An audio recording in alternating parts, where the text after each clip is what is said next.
పేదవాళ్ళంటే సోయి లేకుండా వ్యవహారం చేస్తున్న ప్రభుత్వానికి ఖచ్చితంగా బుద్ధి చెప్పాలి. నేనేదో ఓట్ల కోసం మాట్లాడతలేదు.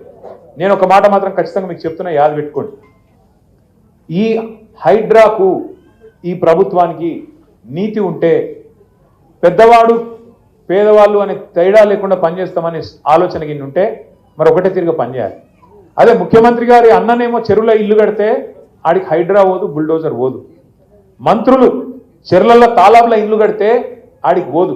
మేము సాక్ష్యాలతో సహా ఇచ్చినాం, పేపర్లో పెట్టినాం, టీవీలో పెట్టినాం, బయట పెట్టినాం. ఇగో పట్నం మహేందర్ రెడ్డి ఇల్లు చూడు, పొంగులేటి శ్రీనివాస్ రెడ్డి ఇల్లు నీళ్ళల్లో ఉంది, వివేక్ డాక్టర్ వివేక్ మీ దగ్గరనే తిరుగుతున్నాడు మంత్రి, ఆ ఇల్లు నీళ్ళలోనే ఉంది, కేవీపీ రామచంద్రరావు ఇల్లు FTL ఉంది.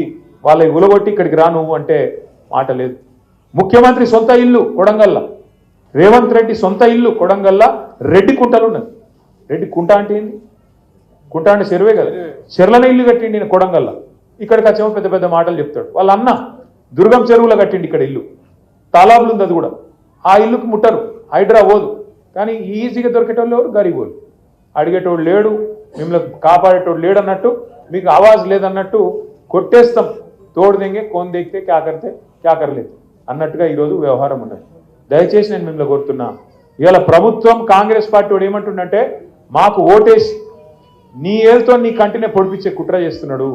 మీరిగిన ఓటేస్తే కాంగ్రెస్ పార్టీకి పొరపాటున వాళ్ళు బెదిరిస్తేనో భయపడితేనో ఇది బంద్ అవుతుంది అది బంద్ అవుతుంది అని బెదిరితే మీ ఏళ్ళతో మీ కన్నే ఒడుచుకున్నట్టు అవుతుంది. మీ ఇల్లు కూలగొట్టుమని హైడ్రాకు మీరే లైసెన్స్ ఇచ్చినట్టు అవుతుంది. యాది పెట్టుకోండి ఈ మాట.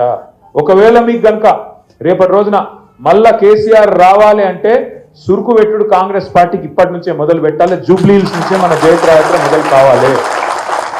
జూబ్లీహిల్స్ నుంచే మన జయత్రయాత్ర మొదలు కావాలి. లేకపోతే ఈ కాంగ్రెస్ పార్టీ మామూలు పార్టీ కాదు.